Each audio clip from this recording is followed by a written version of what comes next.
ভিডিওটি শুরুর আগেই বলছি, আপনারা যদি আমার পৌরাম্ভিক ভাষণ শুনতে না চান তবে স্ক্রিনে দেখার টাইম ফ্রেমে চলে যান। আজকের ভিডিওটি আর সহজ বাংলায় নিয়ে আসিনি। ভিডিওগুলি আমি অনেক কষ্ট করে সহজ ভাষায় আপনাদের কাছে উপস্থিত করতাম, স্বামীজির কর্মযোগের বিভিন্ন অধ্যায়গুলো। শুধু যে সহজ ভাষায় তা নয়, এই ভিডিওর বিভিন্ন গ্রাফিক্স যা আপনারা ভিডিওতে দেখতে পান, সাউন্ড মিক্সিং যা আপনারা পরিষ্কার মিউজিক হিসাবে শুনতে পান, ক্যাপশন ইত্যাদি সব কিছু আমি একা করি। কিন্তু আমি এর কোনো অ্যাকশন বা রিয়াকশন পাচ্ছি না শ্রোতাবৃন্দুদের কাছ থেকে। অনেকে আবার শুধু 15 বা 20 সেকেন্ডের জন্য ভিডিওটি ওয়াচ করেন। কেউ মনে হয় না গোটা ভিডিওটি শোনেন। আর যারা অন্তত কিছুক্ষণ ভিডিওগুলি শোনেন তারা অন্তত অশিক্ষিত ও অধৈর্যবান নয়। তাই এই ব্যবস্থা, ক্ষমা করবেন। ছাড়ুন ওসব, চলুন শুরু করছি কর্মযোগের চতুর্থ আলোচনা, কর্তব্য কি। স্বামী বিবেকানন্দ বলছেন, কর্মযোগের তত্ত্ব বুঝিতে হইলে আমাদের জানা আবশ্যক কর্তব্য কাহাকে বলে। আমাকে যদি কিছু করিতে হয় তবে প্রথমেই জানিতে হইবে ইহা আমার কর্তব্য, তবেই তাহা করিতে পারিব। কর্তব্য জ্ঞান আবার বিভিন্ন জাতির মধ্যে ভিন্ন ভিন্ন। মুসলমান বলেন তার শাস্ত্র কোরআনে যাহা লিখিত আছে তাহাই তার কর্তব্য। হিন্দু বলেন তার বেদে যাহা আছে তাহাই তার কর্তব্য। খ্রিস্টান আবার বলেন তার বাইবেলে যাহা আছে তাহাই তার কর্তব্য।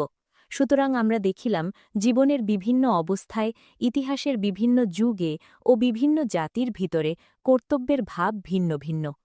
অন্যান্য সার্বভৌম ভাববোধক শব্দের ন্যায় কর্তব্য শব্দেরও স্পষ্ট সংজ্ঞা দেওয়া অসম্ভব। কর্মজীবনে উহার পরিণতি ও ফলাফল জানিয়াই আমরা উহার সম্বন্ধে একটা ধারণা করিতে পারি।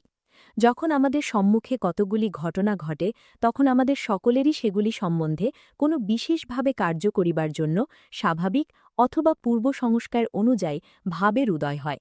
সেই ভাবের উদয় হইলে মন সেই পরিবেশ সম্বন্ধে চিন্তা করিতে আরম্ভ করে। কখনো মনে হয় এরূপ অবস্থায় এইভাবে কর্ম করাই সঙ্গত, আবার অন্য সময় ঠিক সেইরূপ অবস্থা হইলে সেইভাবে কর্ম করা অন্যায় বলিয়া মনে হয়। সর্বত্রই কর্তব্যের এই সাধারণ ধারণা দেখা যায় যে প্রত্যেক সৎ ব্যক্তি নিজ বিবেকের আদেশ অনুযায়ী কর্ম করিয়া থাকেন। কিন্তু বিশেষ কোন গুণ কর্মকে কর্তব্যে পরিণত করে? একজন খ্রিস্টান সম্মুখে গোমাংস পাইয়া নিজের প্রাণ রক্ষার জন্য আহার না করে অথবা অপরের প্রাণ রক্ষার জন্য তাহাকে না দেয়, তাহলে সে নিশ্চয়ই বোধ করিবে যে তাহার কর্তব্যে অবহেলা হইয়াছে। কিন্তু একজন হিন্দু যদি ঐরূপ ক্ষেত্রে উহা ভোজন করিতে সাহস করে অথবা অপর হিন্দুকে উহা খাইতে দেয়, সেও নিশ্চয় সমভাবে বোধ করিবে যে তাহার কর্তব্য পালন করা হইল না। হিন্দুর শিক্ষা ও সংস্কার তাহার হৃদয়ে ঐরূপ ভাব আনিয়া দিবে।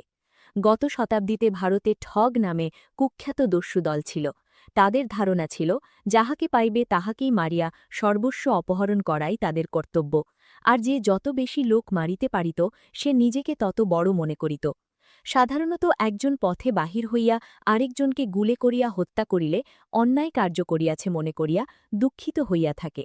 কিন্তু সেই ব্যক্তি যদি সৈন্যদলের অন্তর্ভুক্ত হইয়া শুধু একজনকে নয় ২০ জনকে গুলি করিয়া হত্যা করে তবে সে আনন্দিতই হয় এবং ভাবে সে অতি সুন্দর রূপে তাহার কর্তব্য সম্পন্ন করিয়াছে। অতএব এটি বেশ সহজেই বুঝা যাইতেছে যে কি করা হইয়াছে বিচার করিয়াই কর্তব্য নির্ধারিত হয়। সুতরাং ব্যক্তি নিরপেক্ষভাবে কর্তব্যের একটি সংজ্ঞা দেওয়া একেবারে অসম্ভব। এটি কর্তব্য, এটি অকর্তব্য এরূপ নির্দেশ করিয়া কিছু বলা যায় না। তবে ব্যক্তি বা অভ্যন্তরের দিক হইতে কর্তব্যের লক্ষণ নির্ণয় করা যাইতে পারে। যে কোনো কার্য ভগবানের দিকে লইয়া যায় তাহাই সৎকার্য, এবং যে কোনো কার্য আমাদেরকে নিম্ন দিকে লইয়া যায় তাহা অসৎকার্য। আধ্যাত্মভাবের দিক হইতে দেখিলে আমরা দেখিতে পাই কতকগুলি কার্য আমাদেরকে উন্নত ও মহান করে, আর কতকগুলি কার্যের প্রভাবে আমরা অবনত ও পশুতুল্য হইয়া পড়ি। কিন্তু সব অবস্থায় সর্ববিধ ব্যক্তির পক্ষে কোনো কার্যের দ্বারা কিরূপ ফল আসিবে তাহা নিশ্চয় করিয়া বলা সম্ভব নয়। তথাপি সকল যুগের, সকল সম্প্রদায়ের ও সকল দেশের মানুষ কর্তব্য সম্বন্ধে কেবল একটি ধারণা এক বাক্যে স্বীকার করিয়া লইয়াছে, এবং উহা এই সংস্কৃত শ্লোকার্ধে বর্ণিত হইয়াছে, পরোপকারহ পুণ্যায় পাপায় পরপ্রেরণম। ভগবদ্গীতা জন্ম ও অবস্থা অর্থাৎ বর্ণাশ্রমের কর্তব্যের কথা বারবার উল্লেখ করিয়াছেন। বিভিন্ন কর্মের প্রতি কোন ব্যক্তির মনোভাব কিরূপ হইবে তাহা ওই ব্যক্তির বর্ণ, আশ্রম ও সামাজিক মর্যাদা অনুসারেই অনেকটা নিরূপিত হয়। এই জন্য আমাদের কর্তব্য, যে সমাজে আমরা জন্মগ্রহণ করিয়াছি সেই সমাজের আদর্শ ও কার্যধারা অনুসারে এমন কাজ করা যাহার দ্বারা আমাদের জীবন উন্নত ও মহান হয়। কিন্তু এটি বিশেষভাবে স্মরণ রাখিতে হইবে যে সকল সমাজে ও সকল দেশে এক প্রকার আদর্শ ও কার্যপ্রণালী প্রচলিত নয়। এই বিষয়ে আমাদের অজ্ঞতায় এক জাতির প্রতি অপর জাতির ঘৃণার প্রধান কারণ। একজন মার্কিন ভাবেন তার দেশের রীতিনীতি অনুসারে তিনি যা কিছু করেন তাহাই সর্বাপেক্ষা ভালো, এবং যে কেহ ওই রীতি অনুসরণ করে না সে অতি দুষ্ট লোক। একজন হিন্দু ভাবে তার আচার ব্যবহারই শ্রেষ্ঠ ও সত্য, সুতরাং যে কেহ উহা অনুসরণ করে না সে অতি দুষ্ট লোক। আমরা সহজেই এই স্বাভাবিক ভ্রমে পড়িয়া থাকি। ইহা বড়ই অনিষ্টকর। সংসারে যে সহানুভূতির অভাব দেখা যায় তাহার অর্ধেক এই ভ্রম হইতেই উৎপন্ন হয়। যখন আমি প্রথম এই দেশে আসি তখন একদিন শিকাগো মেলায় ঘুরে বেড়াচ্ছিলাম। পিছন হইতে একটা লোক আমার পাগড়ি ধরে এক টান মারল। আমি পিছু ফিরে দেখি লোকটির বেশ পরিষ্কার কাপড়চোপড়, তাকে বেশ ভদ্রলোকের মতো দেখিতে। আমি তাহার সহিত দুই একটি কথা বললাম। আমি ইংরেজি জানি বুঝিবা মাত্র লোকটি খুব লজ্জিত হইল। আরেকবার ওই মেলাতেই আরেকজন লোক আমাকে ইচ্ছা করে ধাক্কা দেয়। এরূপ করিবার কারণ জিজ্ঞাসা করায় সেও লজ্জিত হইল। শেষে আমতা আমতা করিয়া বলল, আপনি এরূপ বেশ পড়িয়াছেন কেন? এই সকল ব্যক্তির সহানুভূতির সমাধার মাতৃভাষা ও নিজেদের পোশাক পরিচ্ছদের গণ্ডির মধ্যেই সীমাবদ্ধ। দুর্বল জাতির উপর সবল জাতি যে সকল অত্যাচার করে সেগুলির অধিকাংশরই কারণ এই কুসংস্কারজাত। ইহা দ্বারা মানুষের প্রতি মানুষের সৌহার্দ্য নষ্ট হয়।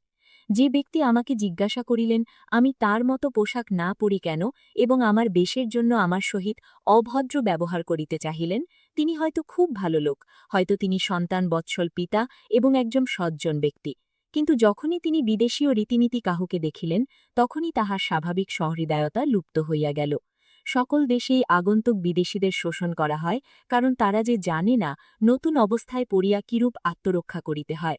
এই জন্য তারাও ওই দেশের লোকেদের সম্বন্ধে একটা ভুল ধারণা লইয়া যায়।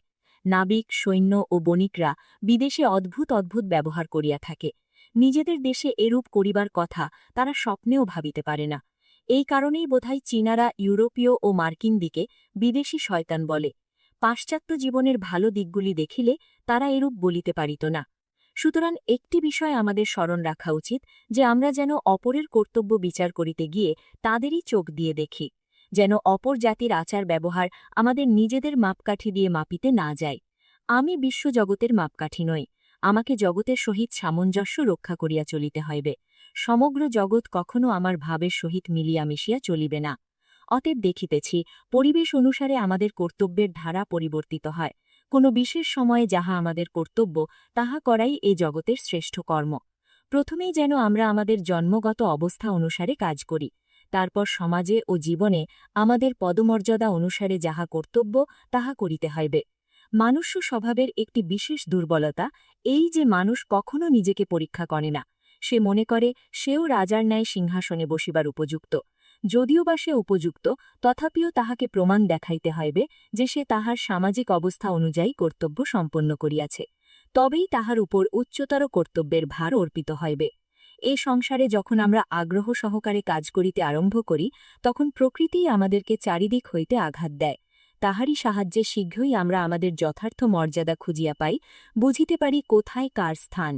যে যে কার্যের উপযুক্ত নয় সে দীর্ঘকাল সন্তোষজনকভাবে সেই পদে থাকিতে পারে না। সুতরাং প্রকৃতি যেরূপ বিধান করে ইহার বিরুদ্ধে বিরক্তি প্রকাশ করিয়া কোনো ফল নাই। ছোট কাজ করিতে সে বলিয়ায় যে একজন নিম্ন স্তরের মানুষ তাহা নয়। শুধু কর্তব্যের প্রকৃতি দেখিয়া কাহকে বিচার করা উচিত নয়। যে যেভাবে সেই কর্তব্য সম্পন্ন করে তাহার দ্বারাই তাহাকে বিচার করিতে হইবে। পরে আমরা দেখিব এই কর্তব্যের ধারণাও পরিবর্তিত হইবে। আরও দেখিব যখন কর্মের পশ্চাতে স্বার্থ প্রেরণা থাকে না তখনই মানুষ শ্রেষ্ঠ কর্ম করিতে পারে। তবে হ্যাঁ, কর্তব্য জ্ঞানে কৃত কর্মই আমাদেরকে কর্তব্য জ্ঞানের অতীত কর্মে লইয়া যায়। তখন কর্ম উপাসনায় পরিণত হয়। শুধু তাই নয়, তখন কেবল কর্মের জন্যই কর্ম অনুষ্ঠিত হইয়া থাকে। তবে ইহা আদর্শ মাত্র, উহা লাভ করিবার উপায় এই কর্তব্য। আমরা দেখিব কর্তব্যের তত্ত্ব, নীতি বা প্রেম যে কোনো রূপেই প্রকাশিত হোক না কেন ইহা অন্যান্য যোগের মতোই। ইহার উদ্দেশ্য কাঁচা আমিকে ক্রমশ সূক্ষ্ম করা, যাহাতে পাকা আমি নিজ মহিমায় শোভা পাইতে পারেন। ইহার উদ্দেশ্য নিম্নস্তরের শক্তিক্ষয় নিবারণ করা, যাহাতে আত্মা উচ্চতর ভূমিতে নিজেকে প্রকাশ করিতে পারেন। নীচ বাসনাগুলিকে ক্রমাগত ত্যাগ বা অস্বীকার করিলে আত্মার মহিমা প্রকাশিত হয়। কর্তব্য কর্ম করিতে গেলে অতি কঠোরভাবে এই ত্যাগ আবশ্যক। এইরূপেই জ্ঞাতসারে বা অজ্ঞাতসারে সমগ্র সমাজ সংহতি গড়ে উঠিয়াছে।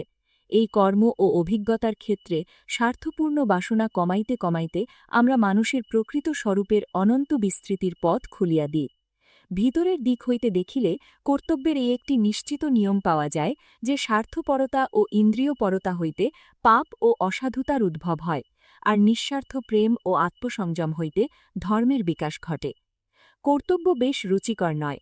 প্রেম কর্তব্য চক্রকে স্নেহসিক্ত করিলে তবেই উহা বেশ সহজভাবে চলিতে থাকে, নতুবা কর্তব্য ক্রমাগত সংঘর্ষ। অন্যথা কিভাবে পিতামাতা সন্তানের প্রতি, সন্তান পিতামাতার প্রতি, স্বামী স্ত্রীর প্রতি এবং স্ত্রী স্বামীর প্রতি কর্তব্য পালন করিতে পারে? আমরা কি জীবনের প্রত্যেক দিনই সংঘর্ষের সম্মুখীন হইতেছি না? প্রেম মিশ্রিত হইলেই কর্তব্য রুচিকর হয়।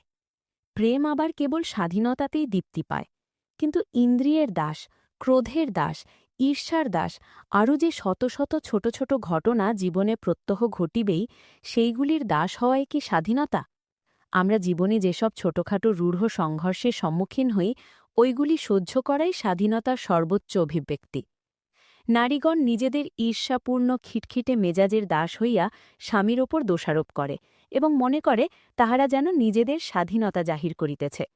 তাহারা জানে না যে এইরূপে তাহারা নিজেদের দাসী বলিয়াই প্রতিপন্ন করিতেছে। যে সকল স্বামী সর্বদাই স্ত্রীর দোষ দেখে, তাহাদের সম্বন্ধেও এই একই কথা। পবিত্রতা রক্ষা করাই পুরুষ ও স্ত্রীর প্রথম ধর্ম। এমন মানুষ নাই বলিলেই হয়, তা সে যতদূর বিপদগামী হোক না কেন, যাহাকে নম্রা প্রেমিকা সতী স্ত্রী সৎপথে ফিরাইয়া আনিতে না পারেন। জগৎ এখনও এতটা মন্দ হয় নাই। সমুদয় জগতে আমরা নৃশংস পতি এবং পুরুষের অপবিত্রতা সম্বন্ধে অনেক কথা শুনি, কিন্তু ইহা কি সত্য নয় যে নৃশংস ও অপবিত্র নারীর সংখ্যা যত, ঐরূপ পুরুষের সংখ্যাও ঠিক তত? নারীগণ সর্বদা যেরূপ সগর্বে বলেন এবং তাহা শুনিয়া লোকেও যেরূপ বিশ্বাস করে, যদি সকল নারী সেইরূপ সৎ ও পবিত্র হইতেন, তবে আমি নিঃসন্দেহে বলিতে পারি, পৃথিবীতে একটিও অপবিত্র পুরুষ থাকিত না। এমন পাশব ভাব কি আছে যাহা পবিত্রতা ও সতীত্ব জয় করিতে পারে না? যে কল্যাণী সতী নিজ স্বামী ব্যতীত সকল পুরুষকেই পুত্রের মতন দেখেন এবং তাহাদের প্রতি জননী ভাব পোষণ করেন, তিনি পবিত্রতা শক্তিতে অতিশয় উন্নত হন। এমন গতানুগতিক মানুষ একটিও নাই, সে তাহার সমক্ষে পবিত্রতার ছায়া অনুভব না করিবে। প্রত্যেক পুরুষও সেইরূপ নিজ পত্নী ব্যতীত অপরাপর নারীকে মাতা, কন্যা বা ভগিনী ভাবে দেখিবেন। যে ব্যক্তি আবার ধর্মাচার্য হইতে ইচ্ছুক, তিনি প্রত্যেক নারীকে মাতৃদৃষ্টিতে দেখিবেন এবং সর্বদা সেইরূপ ব্যবহার করিবেন। জগতে মায়ের স্থান সকলের উপরে, কারণ মাতৃত্বেরাই সর্বাপেক্ষা অধিক নিঃস্বার্থপরতা শিক্ষা ও প্রয়োগ করা যায়। একমাত্র ভগবৎ প্রেমই মায়ের ভালোবাসা অপেক্ষা উচ্চতর, আর সব ভালোবাসা নিম্নতর। মাতার কর্তব্য প্রথমে নিজ সন্তানদের বিষয় চিন্তা করা, তারপর নিজের বিষয়। কিন্তু তাহা না করিয়া যদি পিতামাতা সর্বদা প্রথমে নিজেদের বিষয় ভাবেন, তবে ফল এই হয় যে পিতামাতা ও সন্তানদের মধ্যে সম্বন্ধ দাঁড়ি ও পাল্লা এবং তাহাদের ছায়ার সম্বন্ধের মতো। পাখির ছানাদের ডানা উঠিলে তাহারা আর বাপমাকে চিনিতে পারে না। সেই মানুষই বাস্তবিক ধন্য, যিনি নারীকে ভগবানের মাতৃত্বের প্রতিমূর্তি রূপে দেখিতে সমর্থ। সেই নারীও ধন্য, যাহার চক্ষে পুরুষ ভগবানের পিতৃত্বের প্রতীক। সেই সন্তানেরাও ধন্য, যাহারা তাহাদের পিতামাতাকে পৃথিবীতে প্রকাশিত ভগবানের স্বরূপরূপে দেখিতে সমর্থ। মুক্তিলাভের একমাত্র উপায় আমাদের হাতে যে কর্তব্য রহিয়াছে তাহা অনুষ্ঠান করিয়া ধীরে ধীরে শক্তি সঞ্চয় করা এবং ক্রমশ অগ্রসর হওয়া, যে পর্যন্ত না আমরা সেই সর্বোচ্চ অবস্থায় উপনীত হইতে পারি। প্রত্যহ আবল তাবল বকে এমন একজন অধ্যাপক অপেক্ষা যে মুচি সর্বাপেক্ষা কম সময়ে একজোড়া শক্ত ও সুন্দর জুতো প্রস্তুত করিয়া দিতে পারে, সেই বড়, অবশ্য তাহার নিজ ব্যবসায় ও কার্যের দৃষ্টিতে। এক যুবক সন্ন্যাসী বনে গিয়ে বহুকাল ধ্যান ভজন ও যোগাভ্যাস করিতে লাগিলেন। ১২ বৎসর কঠোর তপস্যার পর একদিন এক বৃক্ষমূলে বসিয়া আছেন, এমন সময় তাহার মস্তকে কিছুকলি শুষ্ক পত্র পড়িল। উপরের দিকে চাহিয়া তিনি দেখিলেন একটি কাক ও একটি বক গাছের উপর লড়াই করিতেছে। ইতে তাহার অত্যন্ত ক্রোধ হইল। তিনি বললেন, কি, তোরা আমার মাথায় শুষ্ক পত্র ফেলিতে সাহস করিস? এই কথা বলিয়া ক্রোধে যেমন তাহাদের দিকে চাহিলেন, অমনি তাহার মস্তক হইতে একটি অগ্নিশিখা নির্গত হইয়া পক্ষীদ্বয়কে ভস্ম করিয়া ফেলিল। যোগের দ্বারা তাহার এমনই শক্তি হইয়াছিল। তখন তাহার বড় আনন্দ হইল। নিজের এইরূপ শক্তির বিকাশে তিনি আনন্দে একরূপ বিহবল হইয়া পড়িলেন। বলিলেন, একবার মাত্র দৃষ্টি নিক্ষেপ করিয়া আমি কাক বক ভস্ম করিতে পারি। কিন্তু পরে ভিক্ষা করিতে তাহাকে শহরে যেতে হইল। এক গৃহদ্বারে দাঁড়িয়ে তিনি বললেন, মা, আমাকে কিছু ভিক্ষা দিন। ভিতর থেকে উত্তর আসিল, বৎস, একটু অপেক্ষা কর। যোগী যুবক মনে মনে বলিতে লাগিলেন, হতভাগিনী, তোর এত দুষ্পর্ধা, তুই আমাকে অপেক্ষা করিতে বলিস? এখনও তুই আমার শক্তি জানিস না? তিনি মনে মনে এইরূপ বলিতেছিলেন, আবার সেই কণ্ঠধ্বনি শোনা গেল, বৎস, এত অহংকার করিও না, এখানে কাক বা বক নেই। তিনি বিস্মিত হইলেন, তথাপি তাহাকে অপেক্ষা করিতে হইল। অবশেষে সেই নারী বাহিরে আসিলেন। যোগী তাহার পাদতলে পড়িয়া বললেন, মা, আপনি কিভাবে ইহা জানিলেন? তিনি বললেন, বাবা, আমি তোমার যোগ তপস্যা কিছুই জানি না, আমি একজন সামান্য নারী। তোমাকে অপেক্ষা করিতে বলিয়াছিলাম, কারণ আমার স্বামী পীড়িত, আমি তাহার সেবা করিতেছিলাম। সারা জীবন আমি আমার কর্তব্য পালন করিতে চেষ্টা করিয়াছি। বিবাহের পূর্বে মাতা পিতার প্রতি কন্যার কর্তব্য পালন করিয়াছি, এখন বিবাহিতা হইয়া স্বামীর প্রতি আমার কর্তব্য করিতেছি। ইহাই আমার যোগাভ্যাস। এই কর্তব্য করিয়াই আমার জ্ঞানচক্ষু খুলিয়াছে। তাহাতেই আমি তোমার মনোভাব এবং অরণ্যে তোমার কৃত সমুদয় ব্যাপার জানিতে পারিয়াছি। এই হইতে উচ্চতর কিছু জানিতে চাও তো অমুক নগরের বাজারে যাও, সেখানে একটি ব্যাধকে দেখিতে পাবে। তিনি তোমাকে এমন উপদেশ দেবেন, যাহা শিক্ষা করিলে তোমার পরম আনন্দ হবে। সন্ন্যাসী ভাবিলেন, ওই নগরে একটি ব্যাধের কাছে কেন যাইব? পথিকের সঙ্গে বলিতেছেন ও কেনা বেচা করিতেছেন। যুবক ভাবিলেন, হায় ভগবান, রক্ষা করো, এই লোকের নিকট আমাকে শিখতে হবে, এ তো দেখেছি একটা পিশাচের অবতার। ইতসময় ওই লোকটি চোখ তুলিয়া চাহিয়া বলল, স্বামীন, সেই মহিলাটি কি আপনাকে এখানে পাঠিয়েছেন? আমার বেচা কেনা শেষ না হওয়া পর্যন্ত অনুগ্রহ করে একটু বসুন। সন্ন্যাসী ভাবিলেন, এখানে আমার কি হবে? যাই হোক, তিনি উপবিষ্ট হইলেন। ব্যাধ নিজ কার্য করিতে লাগিল। কাজ শেষ হইলে পর সে টাকা করি সব লইয়া সন্ন্যাসীকে বলল, আসুন মহাশয়, আমার বাড়িতে আসুন। গৃহে উপনীত হইলে ব্যাধ তাহাকে একটি আসন দিয়া বলল, একটু অপেক্ষা কর। তারপর ভিতরে গিয়ে তাহার পিতামাতার হাত পা ধুয়াইয়া দিল, তাহাদিগকে খাওয়াইল, সর্বপ্রকারে তাহাদের সন্তোষ বিধান করিল। অনন্তর সন্ন্যাসীর নিকট আসিয়া একটি আসনে উপবিষ্ট হইলেন। অনন্তর সন্ন্যাসী তাহাকে আসিয়া দেখিয়া বললেন, বলুন, আমি আপনার কি করিতে পারি? তখন সন্ন্যাসী তাহাকে আত্মা ও পরমাত্মা সম্বন্ধে কতকগুলি প্রশ্ন করিলেন। তাহার উত্তরে ব্যাধ যে উপদেশ দিল, মহাভারত গ্রন্থের অন্তর্গত, তাহা ব্যাধগীতা নামে প্রসিদ্ধ। এই ব্যাধগীতা চূড়ান্ত বেদান্ত দর্শনের চরম সীমা। তোমরা ভগবদ্গীতার নাম শুনিয়াছ, ইহা শ্রীকৃষ্ণের উপদেশ। ভগবদ্গীতা পাঠ শেষ করিয়া তোমাদের এই ব্যাধগীতা পাঠ করা উচিত। ইহা বেদান্ত দর্শনের চূড়ান্ত ভাব। এই ব্যাধদেহ অবলম্বন করিয়া আপনি এরূপ কুৎসিত কর্ম কেন করিতেছেন? তখন ব্যাধ উত্তর করিল, বৎস, কোনো কর্মই অসৎ নয়, কোনো কর্মই অপবিত্র নয়। এই কার্য আমার জন্মগত, ইহা আমার প্রারব্ধলব্ধ। আমি বাল্যকালে এই কার্য শিক্ষা করি, অনাসক্তভাবে আমি আমার কর্তব্যগুলি ভালোভাবে করিতে চেষ্টা করি। আমি গৃহস্থের ধর্ম পালন করি ও পিতামাতাকে যথাসাধ্য সুখী করিতে চেষ্টা করি। আমি যোগ জানি না এবং সন্ন্যাসীও হই নাই, আমি কখনো সংসার ত্যাগ করিয়া বনে যাই নাই। তথাপি সমাজে আমার অবস্থা অনুযায়ী কর্তব্য অনাসক্তভাবে করিয়াই আমারে জ্ঞান জন্মিয়াছে। ভারতে এক জ্ঞানী মহাপুরুষ আছেন, গাজীপুরের পহারি বাবা। 1898 খ্রিস্টাব্দে ইনি দেহত্যাগ করিয়াছেন। আমি জীবনে যেসব অতি বিস্ময়কর মানুষ দেখিয়াছি, ইনি তাহাদের একজন। ইনি একটি অসাধারণ ব্যক্তি। কখনো কাহিকে উপদেশ দেন না, কেহ কোনো প্রশ্ন করিলে তিনি তাহার উত্তর দিবেন না। আচার্যের পদ গ্রহণ করিতে তিনি অত্যন্ত সংকুচিত, কেহনো উহা গ্রহণ করিবেন না। তাহাকে কোনো প্রশ্ন জিজ্ঞাসা করিরা কিছুদিন অপেক্ষা করিতে হবে। কথাবার্তার মধ্যে তিনি নিজেই ওই বিষয় উত্থাপন করিবেন এবং ওই তত্ত্ব সম্বন্ধে অপূর্ব আলোক সম্পাদ করিবেন। তিনি আমাকে একসময় কর্মের রহস্য সম্বন্ধে বলেন, জন সাধন তন সিদ্ধি, মানে যাহা সাধন তাহাই সিদ্ধি, অর্থাৎ উদ্দেশ্য ও উপায় এক। যখন তুমি কোনো কার্য করিতেছ, তখন অন্য কিছু ভাবিও না। পূজারূপে, সর্বোচ্চ পূজারূপে উহার অনুষ্ঠান করো এবং সেই সময়ের জন্য উহাতে সমগ্র মন প্রাণ অর্পণ করো। দেখো, উক্ত গল্পে ব্যাধ ও নারী আনন্দে ও সর্বান্তঃকরণে নিজ কর্তব্য কর্ম করিতেন, ফলে তাহারা জ্ঞান লাভ করিয়াছিলেন। ইহা দ্বারা স্পষ্ট প্রমাণিত হইল, গার্হস্থ্য বা সন্ন্যাস যে কোনো আশ্রমের কর্তব্যই হোক না কেন, যথার্থ অনাসক্তভাবে অনুষ্ঠিত হইলে আমরা আত্মজ্ঞান বিষয়ক চরম অনুভূতি লাভ করিব।